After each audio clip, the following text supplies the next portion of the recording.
across the industry, food bloggers, industry peers, it's common that things are overhyped.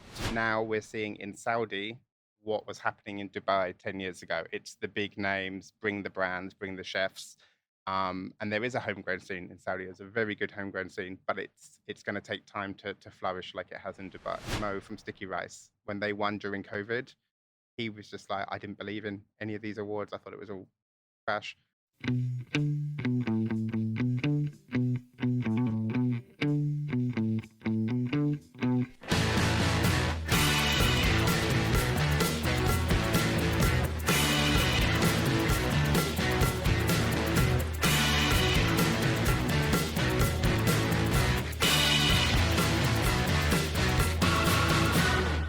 Welcome back to the Chef JKP Podcast. And on the show today, we have David Tapley, who is the editor-in-chief of the one and only Fact magazine. David, welcome to the show. Wow, that was quite an intro. Thank you so much. You say it with such like gravitas. I'm like, wow, I feel important today. You are important, Chief. Okay, I'll take it. So, first things first ever or favorite childhood food memory? Wow, okay. To be honest with you, I feel like as a child in the UK, like we were never really like kind of exposed to anything good. Like, you know, it's like meat, potatoes. There was a whole mad cow's disease thing going on where you couldn't eat beef. And I think because my family was poor, like all we ate was like supermarket beef. Mm-hmm. So I think I didn't really experiment with food until I was a lot older. Right. And then I kind of started traveling, and then I saw there was a world outside of like sausage and mash, basically. So, sorry. So then setting that aside, yeah. In your adolescent years, what were the sort of foods you were sort of kneeling towards? I think, you know, I was never like against anything. So kind of when the opportunity came, I would just embrace everything wholeheartedly. So I love Japanese food, Indian cuisine, just anything I could get my hands on. And then I started to travel purely for food. So picking destinations where the culinary scene was maybe more interesting, and kind of that's kind of led me into where I am now, my career and what I do. So then when we get into the sort of education and career side of things, Sure. At which age did you decide to go into writing or media, Okay. or was there a different path, first of all? I actually started out in the kitchen, believe it or not. No so way. Purely by accident, to be honest with you. So it was kind of like student days, obviously first jobs. I was working bar in a Spanish restaurant, and then one day the chef quit, like mid-service. He was like, I'm not doing this anymore. Brilliant. And because I was kind of interested and I spent a lot of time in the kitchen, they were kind of like, can you pick it up? And I was like, I kind of know what to do, I think. So that was where my career kind of started. And I was there for, like, obviously I was studying as well, but 2-3 years. So I was studying a degree in digital media and journalism while working in the kitchen in the evenings. Amazing. But I hated it. Okay. so let's dig into that a little bit. Tell me. So you were doing the degree. Yep. So that's quite full on. Which part of England were you studying in? Southampton. So then that's got a hugely vibrant, popular student scene, football, all of that kind of stuff. Yeah. What was the food you were cooking at the restaurant? Spanish food. So pure Spanish food. Pure tapas, yeah. So you were doing tortilla, sweet, savory, paella, everything. all of that kind of stuff. Yeah. And did you hate it because of the pressure, or was it because it was too much time? I think for me, I like the pressure. I think as a person, I'm quite structured anyway. I like the kind of ceremonial kind of and the just the way the kitchen runs. It's specific things at specific times. So that I kind of really embrace. But for me, I didn't like the hours. I don't know how anyone who works in a kitchen does these long days, late nights, lack of social life, missing New Year's Eve, Christmas, every occasion under the sun, right? But you did it for 3 years. Yeah, money, innit?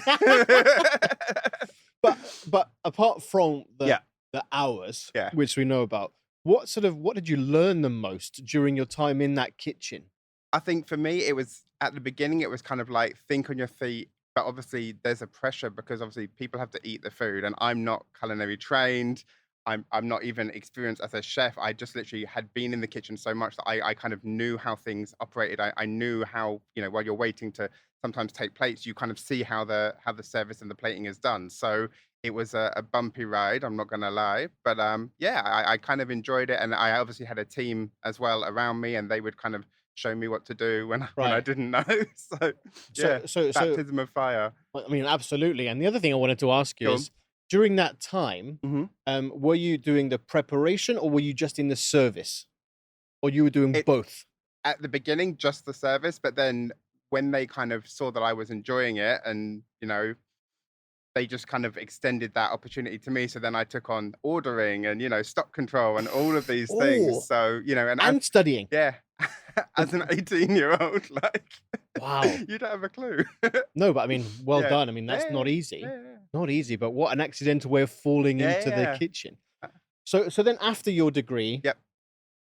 you finished. Mhm. Where did you go after that? I traveled straight away. Like I worked to make the money to travel, and I did like a around the world trip for 1 year. I went to India, went to Southeast Asia, I went to South America, I went to Australia, just see the world, experience the world, eat around the world. Like, And that was purely just to sort of really understand, get out of England. yeah, and also I didn't really know what my next steps were. I Okay. didn't want to. I'd kind of saved enough money. I knew I wanted to travel, so I was like, let's see how long we can make this money last. Basically, After that 1 year, yeah, because it yeah, unfortunately had to yeah, end, yeah.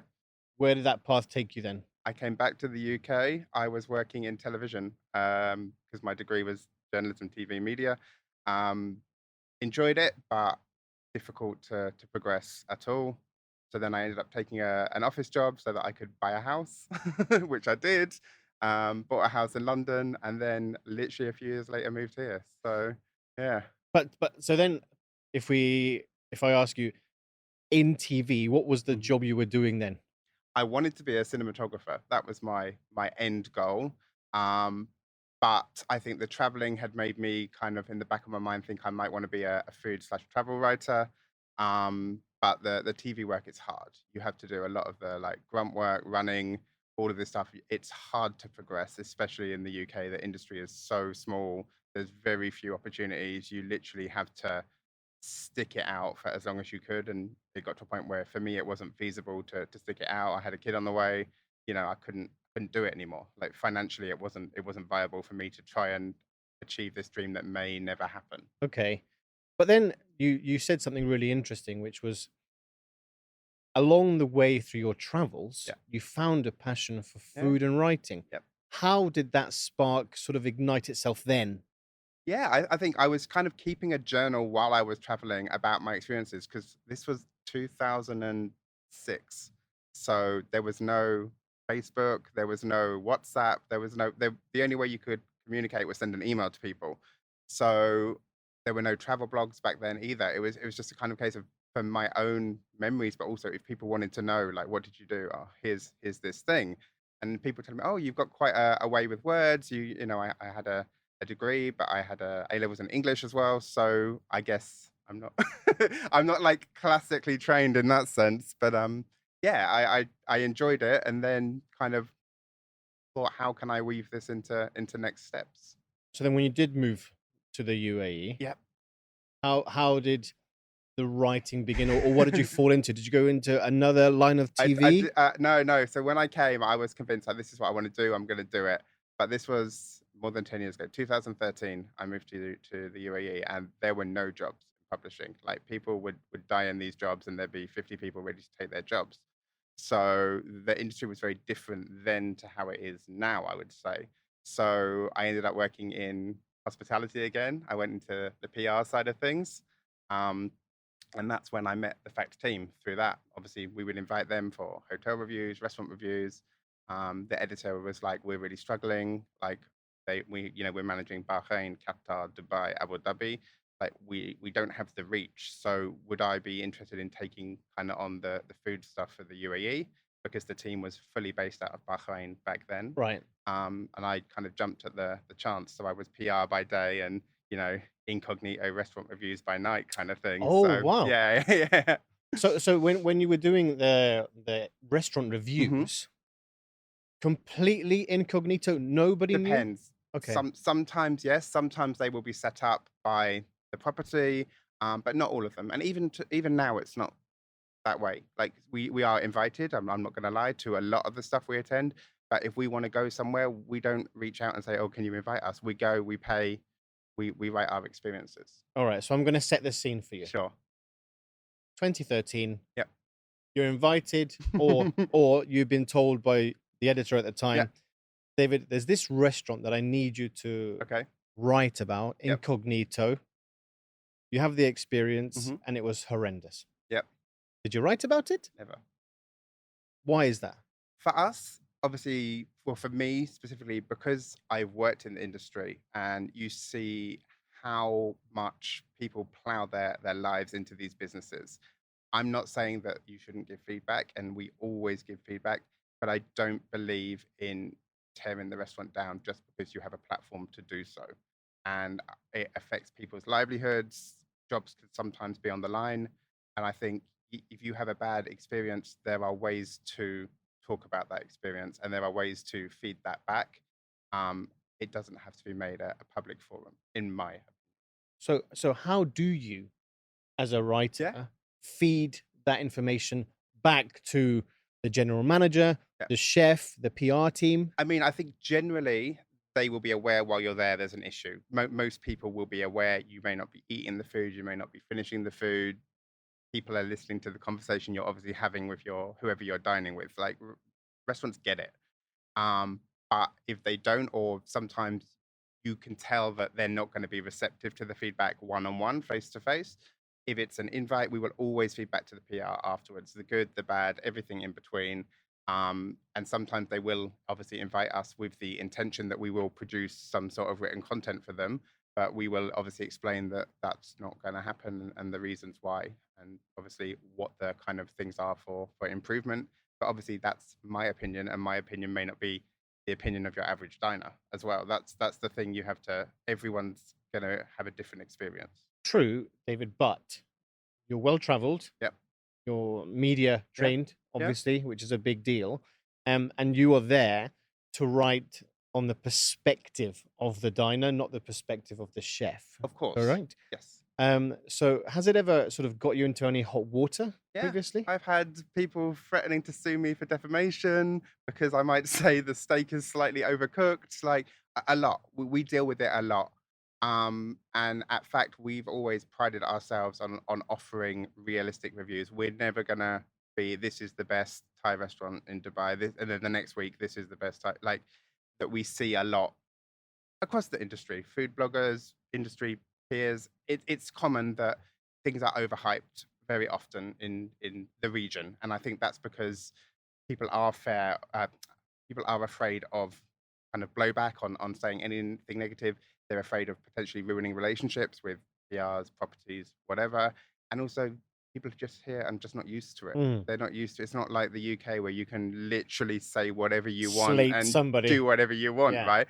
And it was hard for me at the beginning to learn that how kind of far you can take it. But even now, when we write what we believe to be fair, and obviously we've also fed back to the person if it's been an invite at this point as well, so they are also aware that sometimes the blowback you do get can be quite extreme. You know. So before we get into fact, Yep. back then hmm or before you became editor in chief, Yep. what is the criteria you were writing about when it came to sort of critiquing restaurants? Of course. So we have certain things that we look at. So obviously everything from ambience, service, price point, quality of food, beverage, the whole spectrum basically. But I think we are all different individuals. We all will be looking at different things, based on our own experiences, our own preferences. So we do try and maintain continuity. Myself and my team now, we do reviews together just to kind of where are you on the page of this? Do we have the same kind of perspective on what's going on? So it's fair, because we are representing. There's three of us representing a whole market across the GCC. So then if we discuss Yeah, Facts magazine for sure. anyone who doesn't know. may have never Sure. heard of Fact Magazine or Okay. what you're about. What is the magazine or Fact all about? Sure. So Fact, we describe it as an urban lifestyle magazine. Fact is actually an acronym. It's food, art, culture, travel. So these are our brand pillars. But I would say that since kind of the pandemic, things have fallen very heavily on the food side just because of circumstances and, there were no events going on then, there was no travel, the world changed. So a lot of people would see Fact as a food publication. We don't personally, but we do have a heavy reliance on the F&B industry, which obviously we love. We started in Bahrain around 16 years ago. Then we launched Qatar, Abu Dhabi, Dubai, Saudi in 2021, and we just launched Fact London last summer. Oh wow! Yeah. Congratulations! Thanks, yeah. So you're a busy boy. A little bit, yeah. So my life now is Dubai and Riyadh mainly, with the occasional flip-flop back to London when I need to. So yeah, Wow. yeah, So you must have seen some huge changes. yeah. When especially from when you first arrived Mhm. to now. Yeah. What have been the biggest changes? I think the homegrown scene has been the biggest change. When I arrived to Dubai, it was kind of at this peak of everything had to be Peruvian, and then it became Mexican, then it became Greek, and now we're Pan Asian. But everything had to have a name. It had to be either a celeb chef, an international brand, some sort of culinary clout from somewhere else. Like it wasn't enough to be a Dubai or a UAE based restaurant to succeed. There had to be the notoriety of it coming from Paris, coming from London, whatever that might have been, was how the market was performing. And you'd see a lot of these big brands come in and then they would be gone, like almost immediately, like for whatever reason. And recently, again, I think the pandemic was a big factor. The homegrown scene is thriving, and people are now championing these local businesses, and why not? You know what I mean? So that for me is the biggest change. But now we're seeing in Saudi what was happening in Dubai 10 years ago. It's the big names, bring the brands, bring the chefs. And there is a homegrown scene in Saudi. There's a very good homegrown scene, but it's going to take time to flourish like it has in Dubai.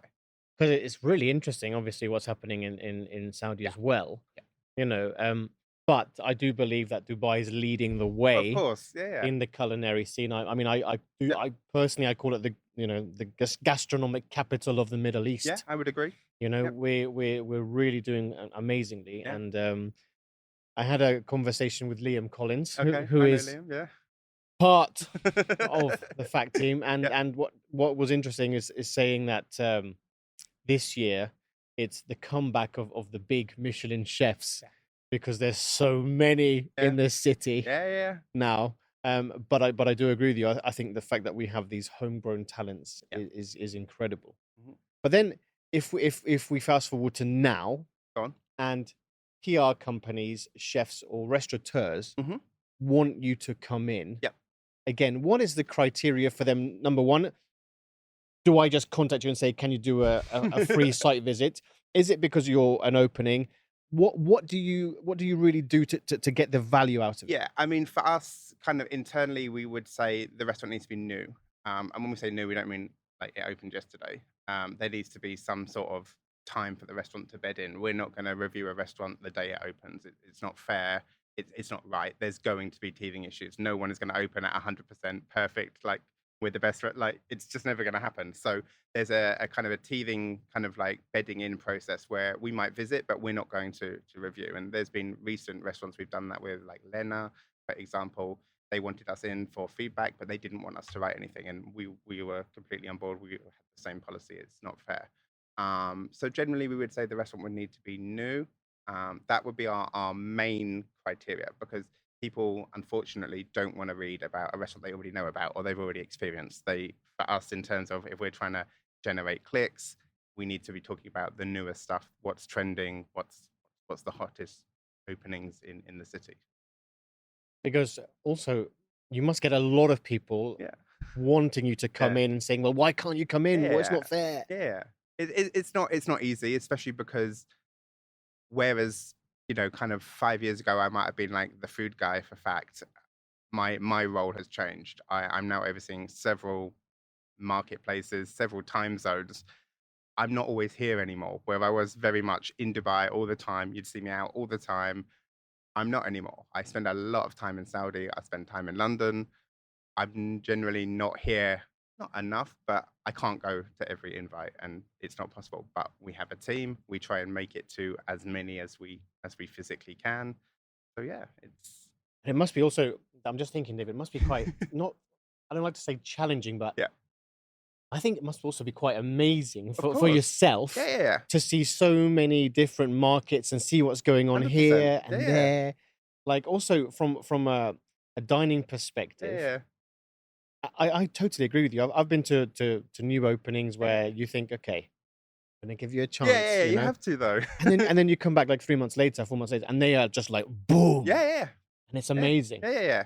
But a lot of writers, Go on. David, they don't allow that. And what I mean is they give this restaurant one chance, and then all of a sudden you see this unfair article. Why is that?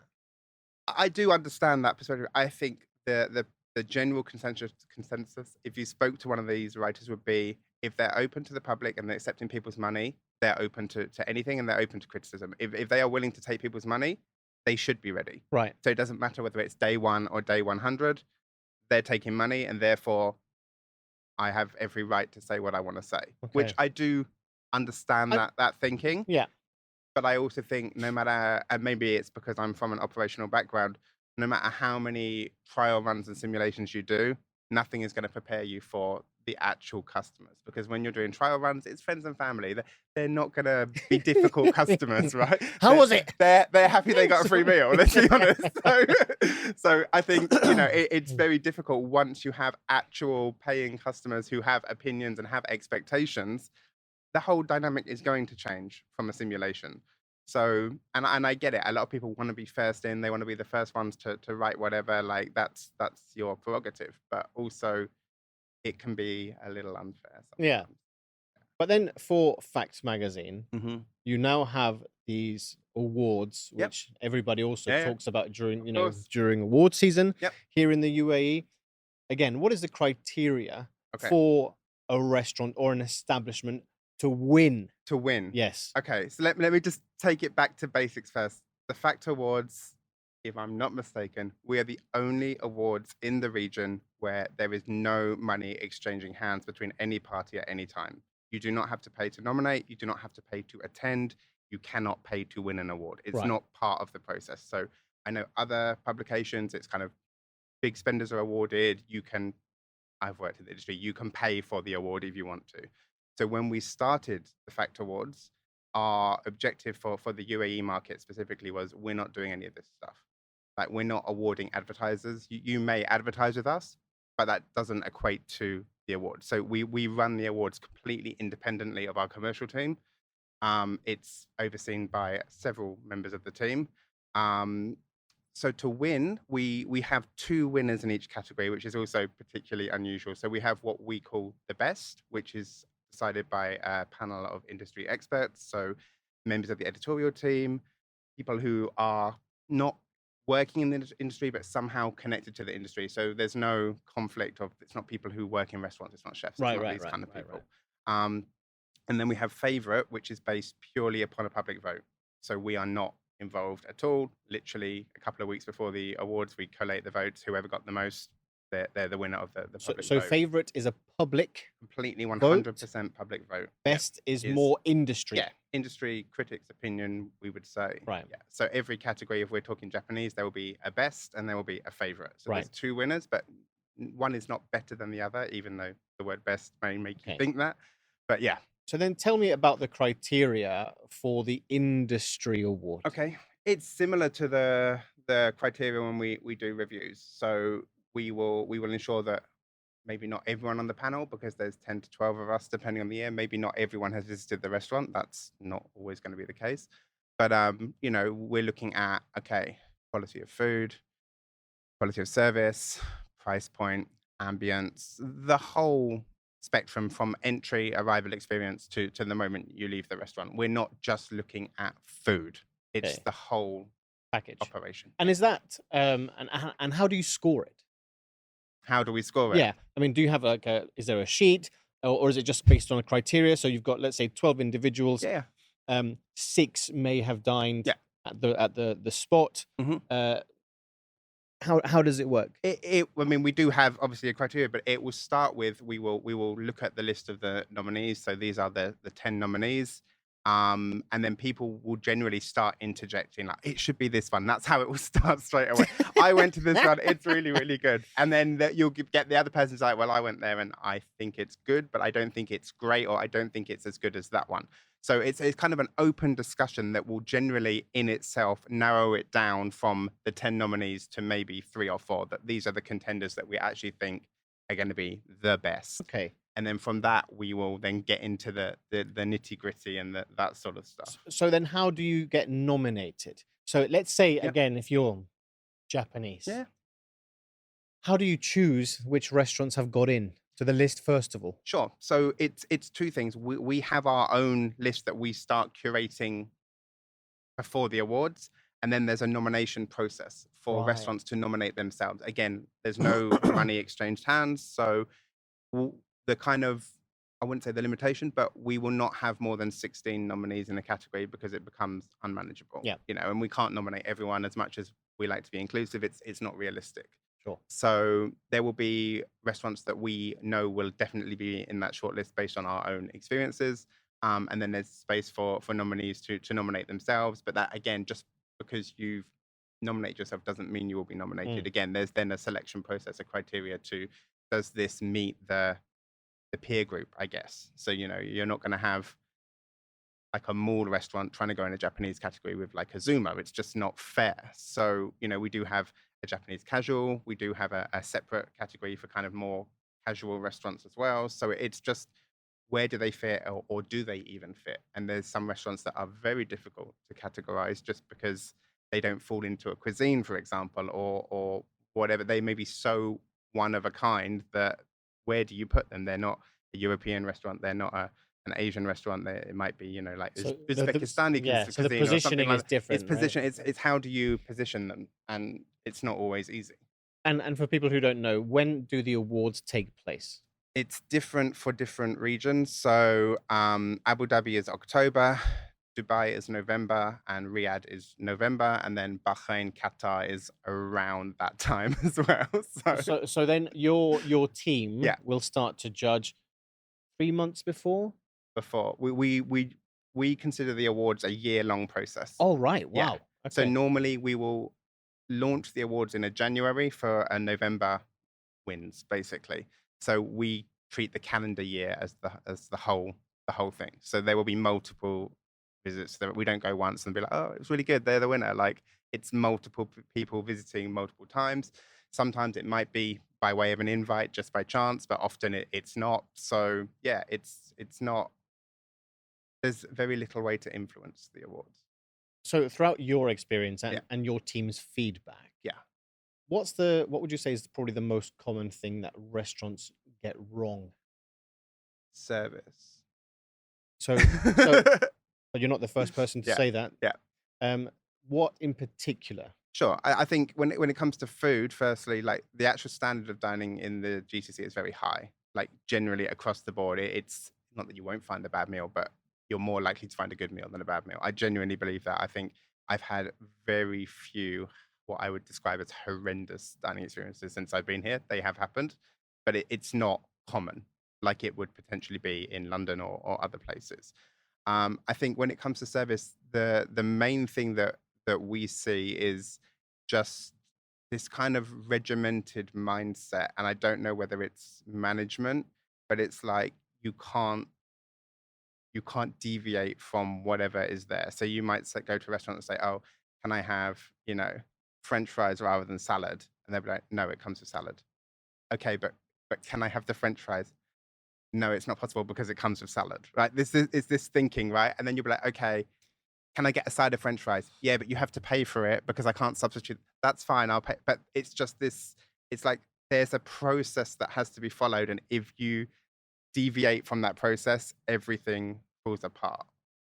So what do you think restaurants could do better in that respect? I think they need to empower their staff that, we're not going to take the money from your salary if you decide to substitute salad for French fries or a jacket potato for vegetables. Like, I think staff often feel in fear of the repercussions of not following the process. And I'm not saying it's like that everywhere, but it does feel like that in a lot of places, that there's no, they have to follow the rules, and if they don't, then there's trouble. Because the reason I'm asking is Hmm. because we've had a lot of hospitality Yeah, yeah. experts on the show, and the massive difference between service and hospitality is Hmm. that service is like a bank transaction, Yeah, yeah, whereas the hospitality yeah. is It's the going human above and beyond. element, Yeah, yeah, right? yeah, And I think this is one thing that restaurants really need to focus on is, as you said, empowering the staff. yeah, 100%.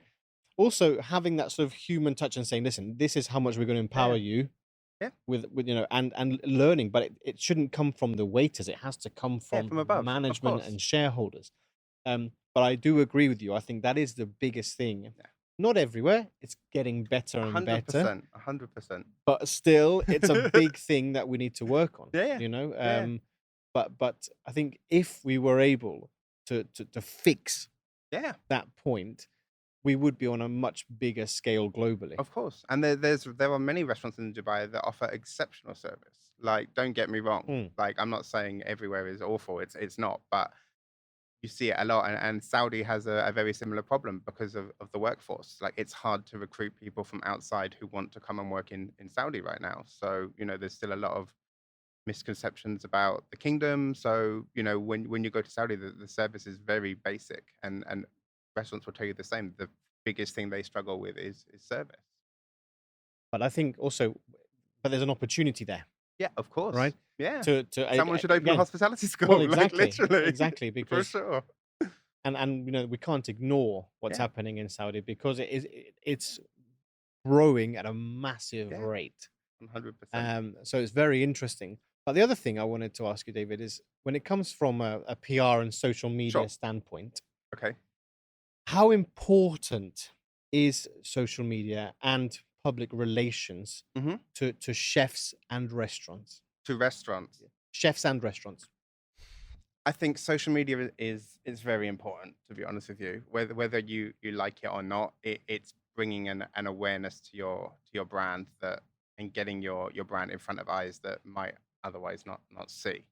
If you have compelling content, whether that's created by the brand itself, or you're using influencers, whatever, it is going to drive footfall to your business. And I'm not saying that you should invite 1,000 people to come and eat for free every day. I don't believe in that either. But I do think social media is very important.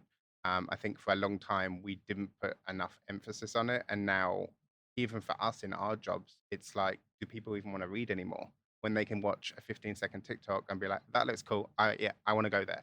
Like, do our words have such power anymore? Do I want to read about something when I can actually go online and see what it looks like right there and then? So it's difficult. The whole media landscape is changing. Things are becoming a lot more social media forward. Um, a lot of brands now in publishing, they are driving everything through social. So social is primary, and editorial has now become the secondary tool.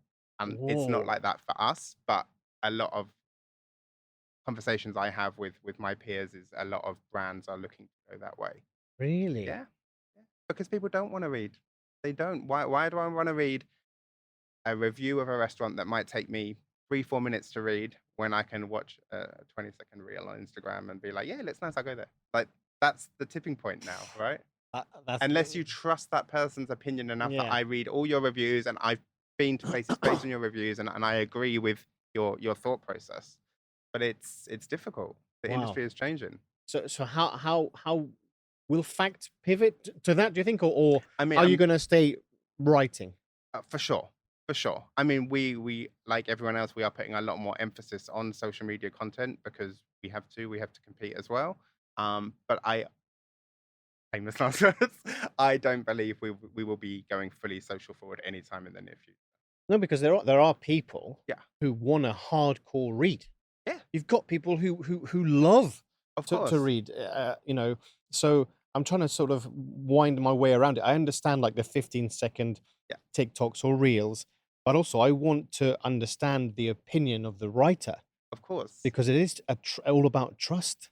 But again, I guess it's who is your target market. Yeah. If you're looking at a Gen Z kind of, if that's your target customer, are they the type of person that's gonna want to read a 700 word restaurant review? Maybe not. Yeah, it's You know? very Yeah, interesting though. It's very yeah. interesting. But for you in your day to day, how do you sort of set about the work that you do for your teams? Yeah, of Because course. what is a day in the life of David? My team hate me. No, I'm I am intense as a person. I have hyper like organizational OCD. I don't stop work ever, like literally. So it starts with 7 a.m. messages of anything I might have seen during the night of maybe Right. we should do this, maybe we should do this, maybe we should do this, which yeah is great. So I tell them to mute everything until they're ready. And then 9 a.m. is a pitch meeting every day. So we will all come to the table or the Zoom call, however we're doing it, with what have we seen that is deemed to be an exciting story for today.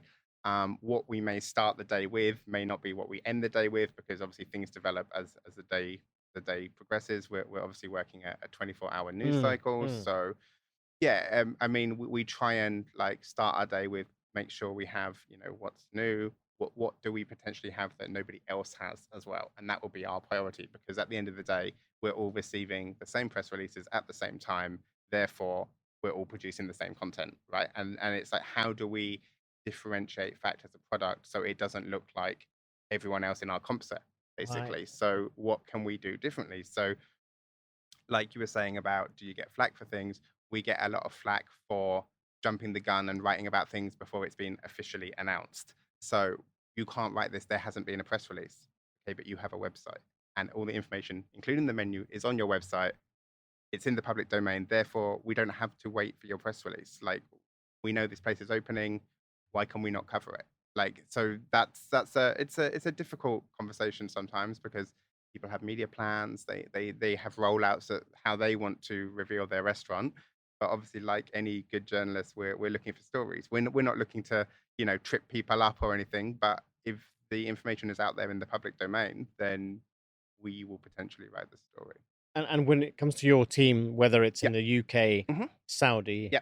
UAE, if I'm one of your writers, Yep. how much content do I need to provide? Is it per day? Is it per week? How does it work? So we don't have story counts like that. We have in our head kind of like what we would like to have per day. But the long and short of it is if you're working on a feature story, it might take you 2 days. You're not going to make your 5, 6 story, whatever your count may be. So we don't really have them. We will divvy up the workload every day. Sometimes we have to do the less fun stuff, the listicles, the 10 brunches to try this weekend, which are, by the way, they are web traffic gold. So, but the actual monotony of writing them is not the best use of your skills sometimes. So, we share it out evenly between the team. It's not like one person does Okay. all of that sort of stuff. So yeah, I couldn't say like we don't really have a number every day. We will generally start the day with 4 or 5 stories each that we're going to try and bring to fruition throughout the day. Sometimes it'll be more, sometimes it'll be less. Sometimes we drop stories because we just think, oh, this is better. Let's just park that one for now. So yeah, it's an ever evolving nightmare. And our social team as well, they hate us because we're changing things all the time. Like they try and have a content calendar, and we just like literally just throw it in the bin every day because we're not doing that anymore. So they're very patient because again, if what we think we wanna kind of have on the content calendar each day. If a breaking story comes in that's more important, we will literally just change everything. So they might have like generated content that then we end up that we don't use, or it gets pushed to a later But time. how does that work, David? And what I mean by that is Go on. that because you being the editor in Hmm. chief, you must get the information or the Yeah, articles or the breaking news hugely yeah, fast. yeah. So then for you, how do you then divvy that up to the whether it's London, Yeah. Saudi, or UAE? Yeah. So yeah, I guess I become I've become the main point of contact for most people. So it won't always just be press releases or things we kind of stumble upon. People will send me little sly like I saw this WhatsApps, and I'll be like, okay, let me reset. Okay, fine. And then we'll go with it. So I have a lot of friends who kind of point me in the direction of potential things that are going to happen. but we won't write anything unless it's true. Right. We always fact check. And Okay. I think coming from a background in the UK where we are taught to fact check, we're not going to be writing content based on a tweet that someone wrote because they said something is happening. Like if we can't source it, we won't write it. And that is part of our fact policy. And whereas others, it doesn't matter, like it's clickbait, we can take it down and it's not true. Wow. We won't do that. So if we can't source the story, even if we know something's happening, until we can source it, we might have written the whole content and it might sit there for 2 months. And then when we get the source, then we will publish it. Because again, it's our reputations on the line and it's our names on the content, right? And we're not going to fabricate things or write things that we think might be happening because someone told us or Yeah. we overheard someone say something. Like it's not fair.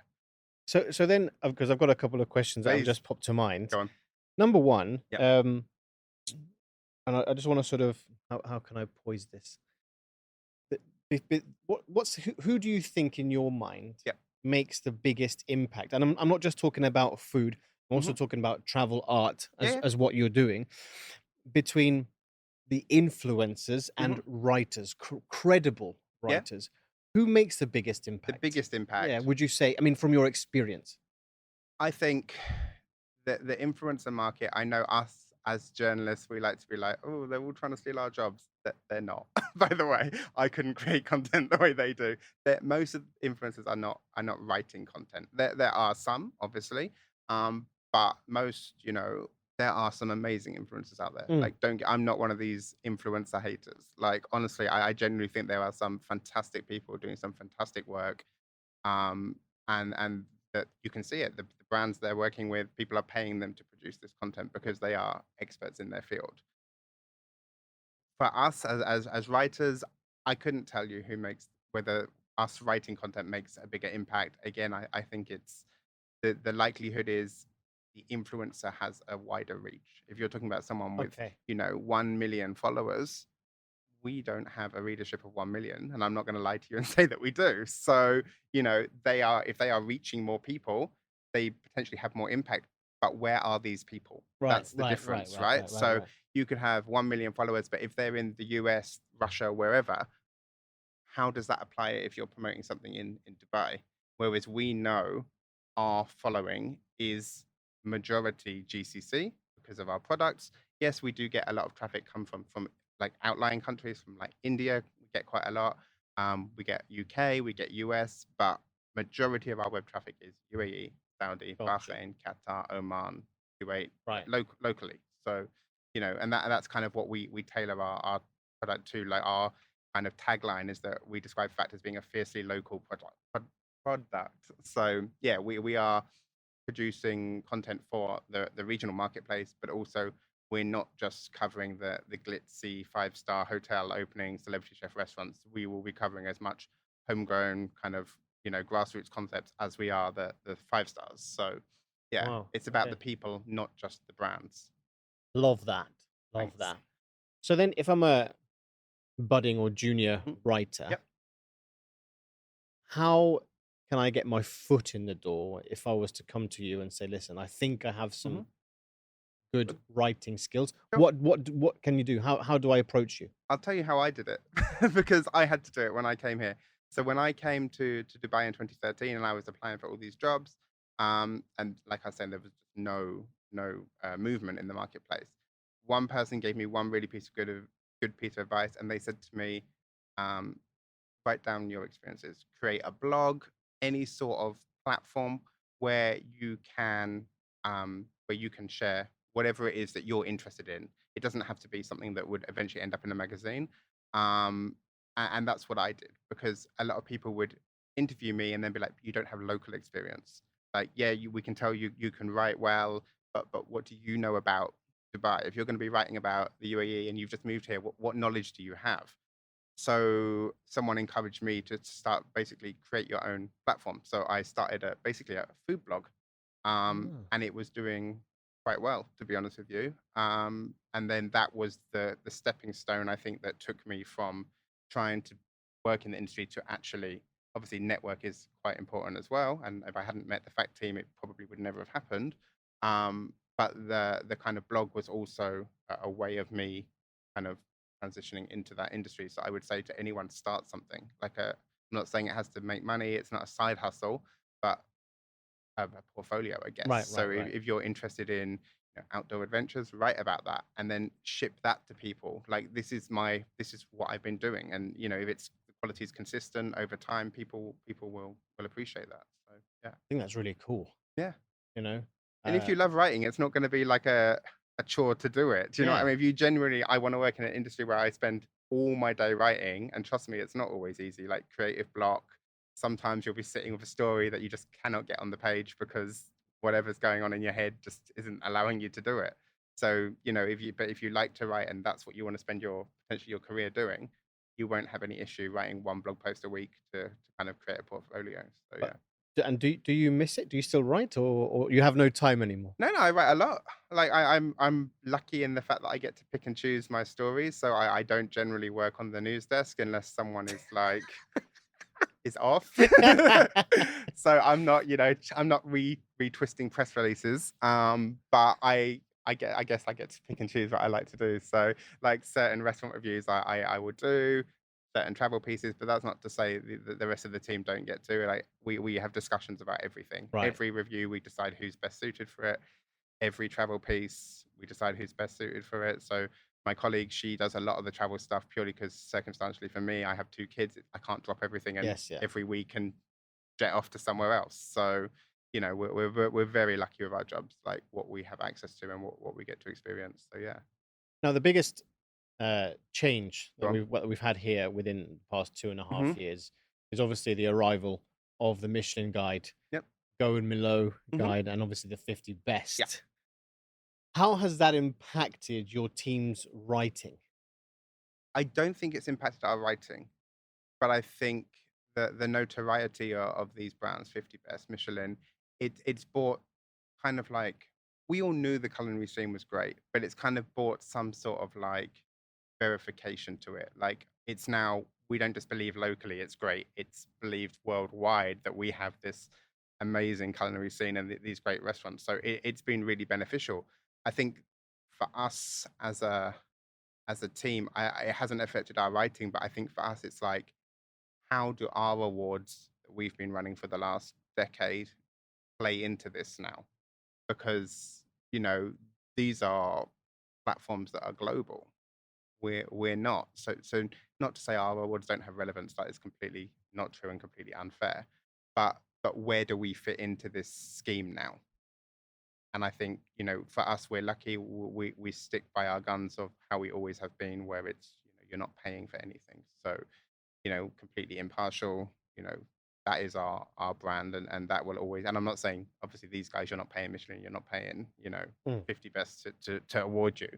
But I think it means that we still have some sort of reliability in the industry. Yeah, and the fact that you're not paying for the award, Yeah, I think, is huge. of course. You know, But you know what people's perception, and maybe you would know better than me in the industry, is that all these awards are the same. And all of these awards, there's some sort of backhanded, and for us, like it's difficult when people believe that about us because we 100% are not that way. And it's been really nice for us over the years. Like we've had some really good advocates of people who have won unexpectedly to them and they've gone out of their way and been like, wow, like Mo from Sticky Rice, when they won during COVID, he was just like, I didn't believe in any of these awards. I thought it was all trash. But you guys, you never asked me for anything, and I ended up winning the award. So things like that really kind of make us strive to kind of preach our message more that we are different to the others. and he's an amazing Yeah, homegrown story. yeah, 100%. You Yeah, know, yeah, in yeah, yeah, yeah, yeah.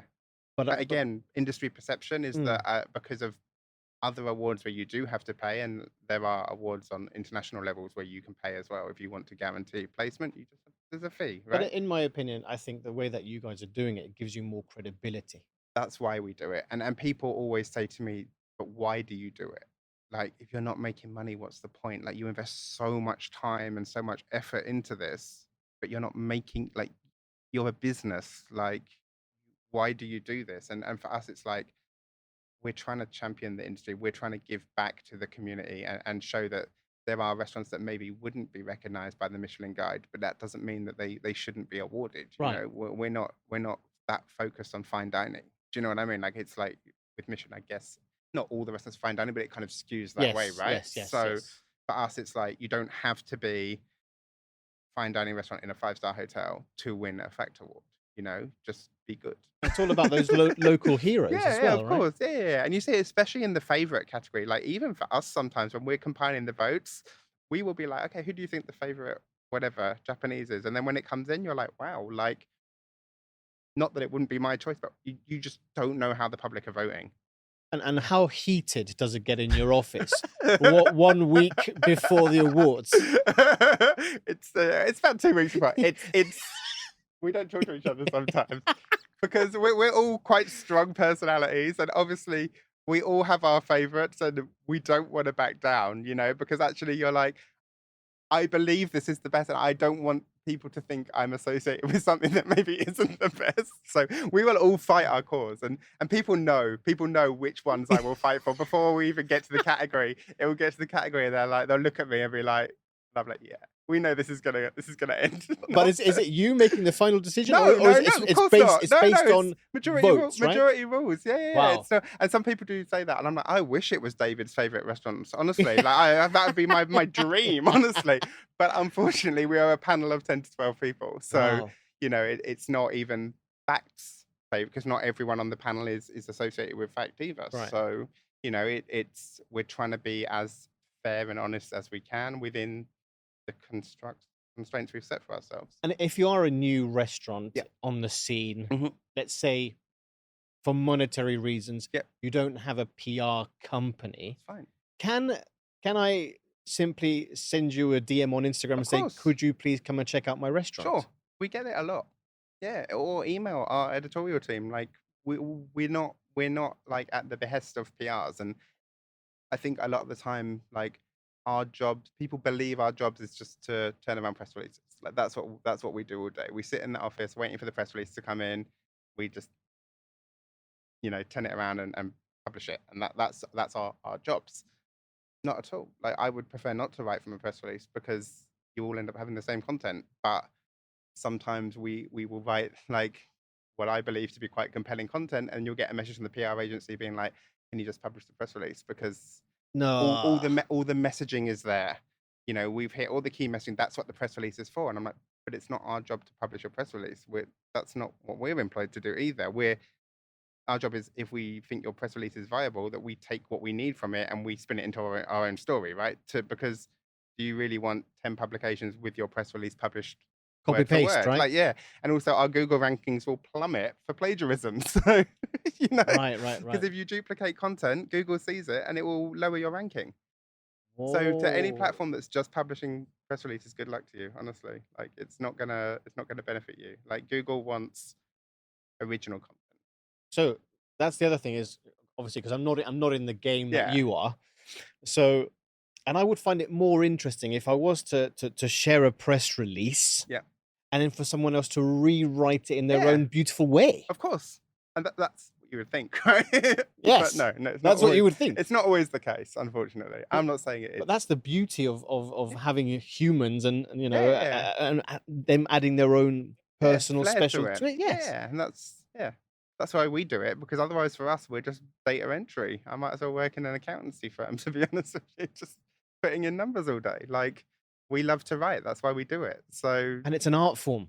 well, yeah, I think so. It is an But art form, yeah.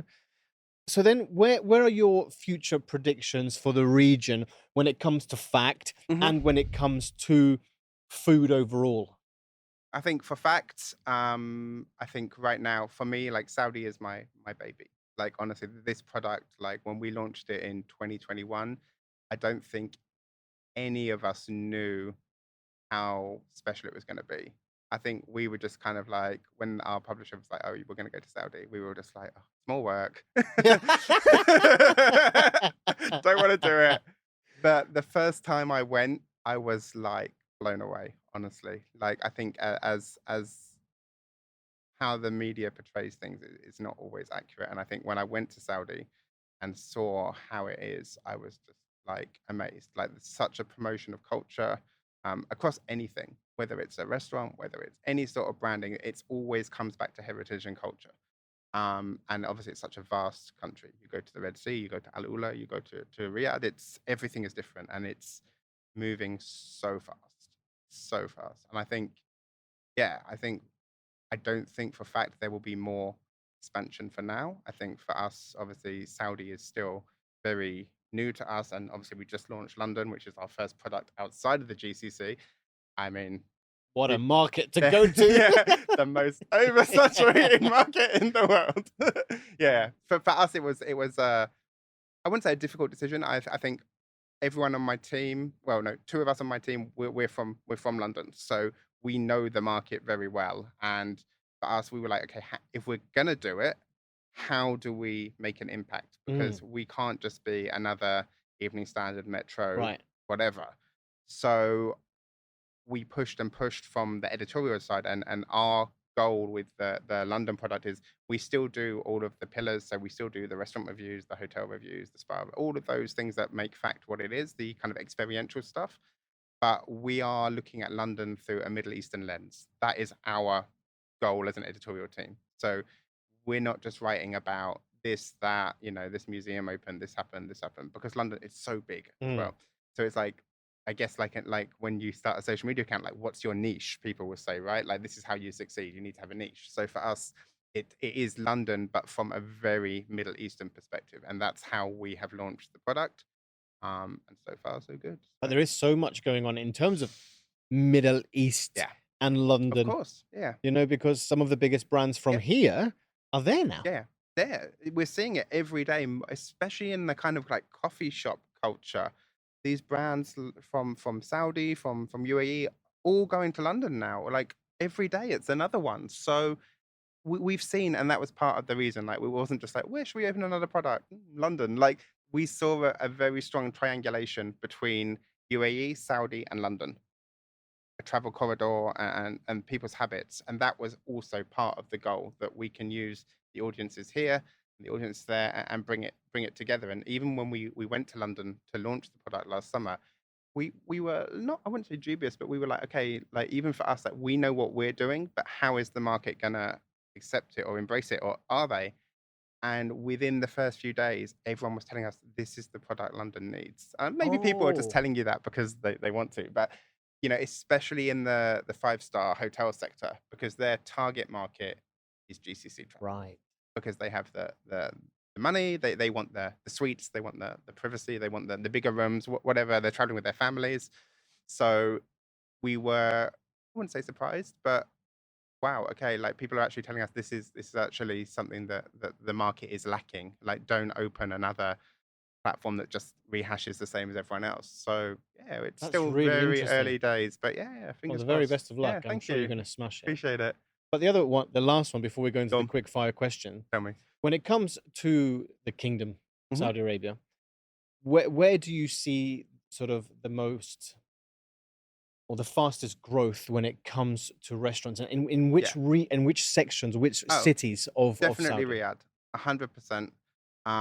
They're very smart right now. They're snatching up a lot of international concepts that don't exist elsewhere in the GCC. So Give me an explanation. I think the whole thing is, people obviously they're trying to establish Saudi as the new tourist destination, Yes. and they're doing a great job. Whoever's doing the PR for Saudi, give them a pay rise. Honestly, like amazing, like 100%. Like honestly, like the PR machine for Saudi is fantastic. But I think the whole thing is like, how do we, for example, if we are targeting culinary travelers, how do we deviate them from going to Dubai or to Doha? Because that's going to be the logical step. So you see the brands that are now incoming. Um, I believe, I could be wrong, that they're signing exclusivity deals so that their Right. concepts can only exist in the flagship, which might be London, Tokyo, LA, and Riyadh or Saudi. Got you. So Got then, you. it's not like, oh, I'm going to go and there's going to be the same brands you have in the UAE, because there's no tipping point there, right? So it's like, let's snap up these amazing brands that don't exist anywhere else and keep them for ourselves. Very So smart though, right? yeah, very very business driven, and the concepts that are opening are strong. Like again, I would say consistency is very strong in Saudi for dining. Service like here is not always what it could be, but in terms of actually going out and having a good meal, yeah, Amazing. it's good. That's good to know. Yeah, Good yeah, to know. yeah. So now we've come to the quick fire Wow. Okay, questions. I'm ready. I want you to get yourself Okay, lined up. tell me. So first things first. Sure. Are you sweet or salty? I am salty all the way. Anyone who knows me knows I'm not really a dessert guy, to be honest with you. So yeah, So you're not a chef, but you have dined in a lot of places. true. What's your favorite ingredient? Ingredient. Yes. Let's take a bit of lemongrass, you know. Lemongrass is amazing. Exactly, right? Don't underestimate lemongrass. Really. Specifically for you, Tell me. fish and chips or pie and chips? See, the East London in me says pie and chips with liquor, but for me, I actually prefer fish and chips. Ah. Fish and chips. At the moment, right now, Go on. what are your top 3 cuisines that you're really into? Cuisines. Yes, that you love to eat right now. Japanese, I could eat all day, every day. Like anything raw, get in my face, basically.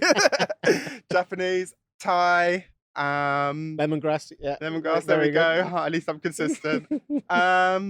And yeah, probably Indian cuisine. To be Yeah. honest with you, Love Indian yeah, cuisine. Yeah. So, who would you say are your top 3 either culinary heroes Okay. or culinary journalists? Ooh. I don't know. That's a real tough one. I think in terms of culinary heroes and seeing people who have kind of like really succeeded, I think Chef Reef here he's a friend of mine as well, but I think just seeing what he's managed to do with his career is genuinely inspiring. And when I met Reef, it was actually when we launched Fact Dubai. He was our cover story. Just from that day, we just like clicked, and he's been so supportive of me and my journey as well in terms of my career. And I think for someone who's so busy and so influential to make that time for other people is genuinely 100%. amazing. 100%.